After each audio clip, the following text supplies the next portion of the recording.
ચાલો, ઇન્વેન્ટરી વેલ્યુએશનમાં આપણી third method weightage average method. Weightage average method એ લીફો અને ફીફો કરતાં થોડીક અલગ છે. જેમ કે આપણે આ સમ ઉપર આજે આપણે વેટેજ એવરેજ મેથડનું કેલ્ક્યુલેશન કેવી રીતે થાય એ કરશું. આ જ સમ ઉપર મેં લીફો એન્ડ ફીફો મેથડ પર કેલ્ક્યુલેશન કરેલું છે. વેટેજ એવરેજ મેથડ એમાં જે આ આપણને સમની ડિટેલ્સ આપેલી છે આપણે રીડ કરીએ. The following are the details of spare part of Naksha enterprise. તો આ જાન્યુઆરી, ફેબ્રુઆરી, માર્ચ આપણે એ મંથ વાઇઝ ડિટેલ્સ આપેલી છે પરચેસ અને ઇસ્યુની. તો પરચેસ મતલબ ખરીદી, તો એ આપણે એની એન્ટ્રી રિસિપ્ટમાં કરશું અને ઇસ્યુ જેની એન્ટ્રી આપણે ઇસ્યુની કોલમમાં કરશું અને દરેક ટ્રાન્ઝેક્શન પછી આપણે બેલેન્સ લખશું. તો સ્ટાર્ટ કરીએ.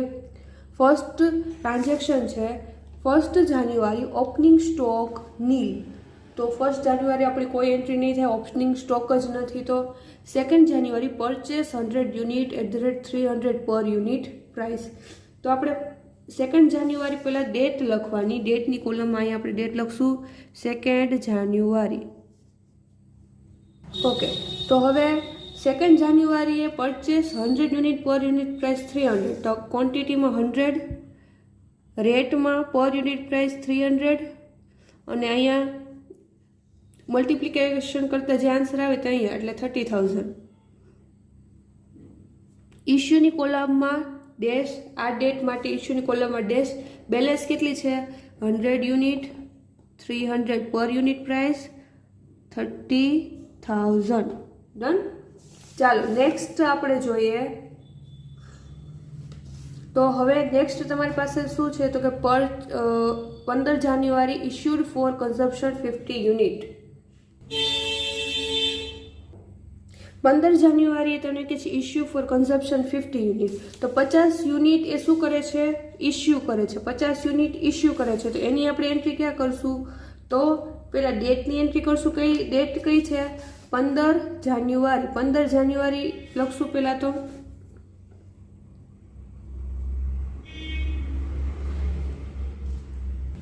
તો જો 15 January issued for consumption 50 unit. Issue કરે છે તો રિસિપ્ટની કોલમમાં ડેશ. Issued 50 units. તો 50 યુનિટ લખશું આપણે. પર યુનિટ પ્રાઇસ 300. આ જ આપણી પાસે સ્ટોક અવેલેબલ છે તો આમાંથી જ ઇશ્યુ કરશું. પર યુનિટ પ્રાઇસ 300, ટોટલ 50,000. 15,000. હવે આપણી પાસે બેલેન્સ શું છે તો કે 100 યુનિટમાંથી આપણે 50 યુનિટ ઇશ્યુ કર્યા તો આપણી પાસે 50 યુનિટ બચશે. તો 50 યુનિટ × 300 ટોટલ 50,000. ચાલો નેક્સ્ટ ટ્રાન્ઝેક્શન છે 1 ફેબ્રુઆરી. તો પહેલાં આપણે 1 ફેબ્રુઆરી નોટ ડાઉન કરી લઈએ. 1 ફેબ્રુઆરી. ચાલો 1 ફેબ્રુઆરી શું કરે છે? પરચેસ 200 યુનિટ્સ 400 પર યુનિટ પ્રાઇસ. તો પરચેસ કરે છે એટલે આ કોલમમાં આવશે. તો કેટલા યુનિટ પરચેસ કરે છે? 200 યુનિટ. પર યુનિટ પ્રાઇસ 400. ટોટલ આવશે 80,000. ચાલો તો 1 ફેબ્રુઆરી પરચેસ 200 યુનિટ્સ 400 પર યુનિટ. તો આ ડેટ પર ઇસ્યુની કોઈ ડિટેલ્સ નથી એટલે અહીંયા ડેશ. હવે આમાં જે બેલેન્સ તમે રિમેનિંગ બેલેન્સમાં લીફો અને ફીફો મેથડમાં જે રીતે લખતા એનાથી થોડીક ડિફરન્ટ રીતે લખવાની છે જે આપણે શીખશું હમણાં.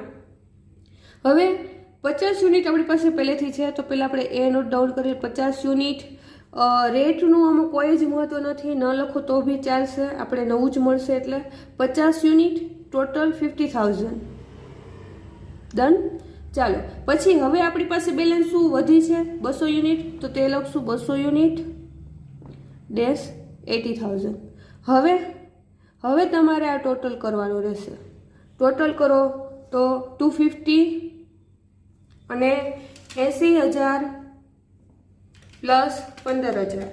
80,000 પ્લસ 15,000 એટલે આવશે 95,000. 95,000 ને 250 સાથે ડિવાઈડ કરો. 95,000 ડિવાઈડ બાય 250 તો તમને પર યુનિટ પ્રાઇસ મળે છે 380. કઈ રીતે? તો 95,000 છે એનો ભાગાકાર તમારે 250 સાથે કરશો એટલે તમને આન્સર આવશે 380. આ છે પર યુનિટ પ્રાઇસ. ડન. તો આવી રીતે તમને પર યુનિટ પ્રાઇસ દરેક વખતે મળશે. તો સ્ટાર્ટ કરીએ હવે આપણે જે આપણે 250 બરોબર. તો આપણું 1 ફેબ્રુઆરીનું ટ્રાન્ઝેક્શન કમ્પ્લીટ. હવે આપણી પાસે 2 ફેબ્રુઆરી ઇશ્યુડ ફોર કન્ઝમ્પશન 100 યુનિટ. તો 100 યુનિટ ઇશ્યુ કરે છે એટલે રિસિપ્ટની કોલમમાં કાંઈ નહીં આવે. ચાલો 2 ફેબ્રુઆરી પહેલાં ડેટ લખીએ. 2 ફેબ્રુઆરી ઇશ્યુડ ફોર કન્ઝમ્પશન 100 યુનિટ. તો ઇશ્યુ કરે છે એટલે રિસિપ્ટની કોલમમાં ડેશ. એટલે ઇશ્યુ કરે છે 100 યુનિટ. પર યુનિટ પ્રાઇસ 380. ઓકે. તો મલ્ટિપ્લિકેશન કરીએ 100 × 380 તો આવશે 38,000. ઓકે. તો હવે આપણી પાસે બેલેન્સ કેટલી વધશે? તો કે 250માંથી આપણે 100 યુનિટ ઇશ્યુ કરી દીધા છે તો 150 વધશે. 150 × 380 આન્સર આવશે 57,000. રાઈટ. હવે 57,000 આપણી પાસે બેલેન્સ વધે છે અને પર યુનિટ પ્રાઇસ તો સેમ રહેશે 38,80,000. ચાલો તો હવે આપણું નેક્સ્ટ ટ્રાન્ઝેક્શન શું છે? તો 2 ફેબ્રુઆરી કમ્પ્લીટ. તો હવે 20 ફેબ્રુઆરી.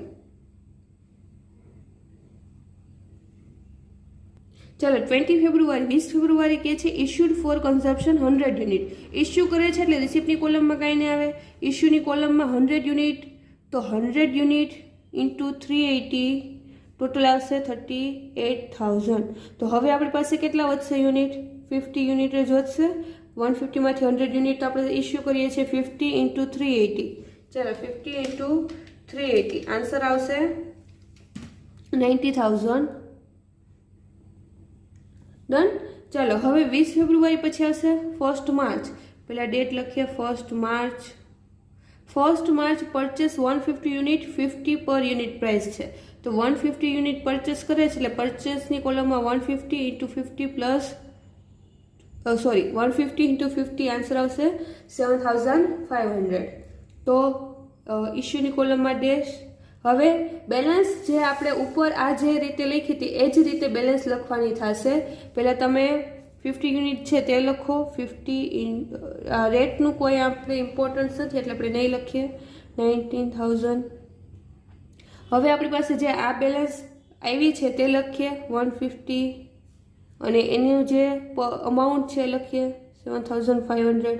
હવે આપણે ટોટલ કરીએ તો 19,000 plus 7,500 26,500. 150 plus 50 total 200 divide by 200 એટલે તમને પર યુનિટ પ્રાઇસ મળશે 132.5 132.5. તો હવે તમારી આ શું છે? પર યુનિટ પ્રાઇસ છે. ડન. કઈ રીતે આવ્યું? તો આપણે જે ટોટલ કર્યો તો 26,500. તો 26,500 ડિવાઈડ બાય 200 એટલે તમને મળશે 132.5. એ શું મળશે? 132.5 પર યુનિટ પ્રાઇસ. તો વેટેજ એવરેજ મેથડમાં તમારે એક આ રીતે પર યુનિટ પ્રાઇસ ફાઇન્ડ આઉટ કરવી પડશે. જેમ આપણે 380 કર્યા છે, પછી 132.5 કરેલા છે. ત્યારે ક્યારે આવશે? તો કે જ્યારે તમારી બેલેન્સ વધે ત્યારે. જેવી આ સિંગલ એન્ટ્રીમાં તો તમને 380 મળી જ જશે, બટ જ્યારે આવી ડબલ એન્ટ્રી થાય ત્યારે તમારે આ ફાઇન્ડ આઉટ કરવું જરૂરી છે. તો આપણું લાસ્ટ ટ્રાન્ઝેક્શન શું હતું? 1 માર્ચ કમ્પ્લીટ. હવે 15 માર્ચે શું આપણું last transaction? 15 March issued for consumption 100 unit. તો પરચેસની કોલમમાં કાંઈ નહીં આવે, એટલે કે રિસિપ્ટની કોલમમાં કંઈ જ નહીં આવે. 100 યુનિટ આપણે અહીંયા લખશું 100 × 132.5. તો કેટલા આવશે? × 100 132.5 તો 13,250. ચાલો હવે બેલેન્સ કેટલી વધશે? તો કે 100 132.5 સાથે મલ્ટિપ્લિકેશન એટલે 13,250 જ બેલેન્સ વધશે. તો તમારો ફાઇનલ ટોટલ શું રહેશે? તો એ આપણે ફાઇનલ ટોટલ લખવાનો છે. ચાલો ફાઇનલ ટોટલ.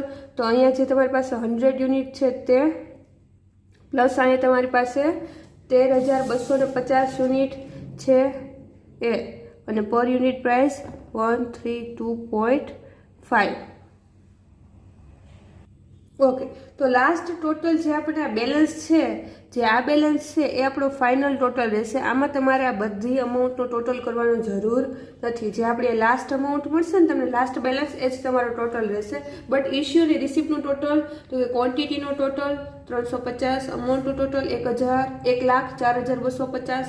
એવી રીતે રિસિપ્ટમાં ક્વોન્ટિટીનો ટોટલ 450 છે.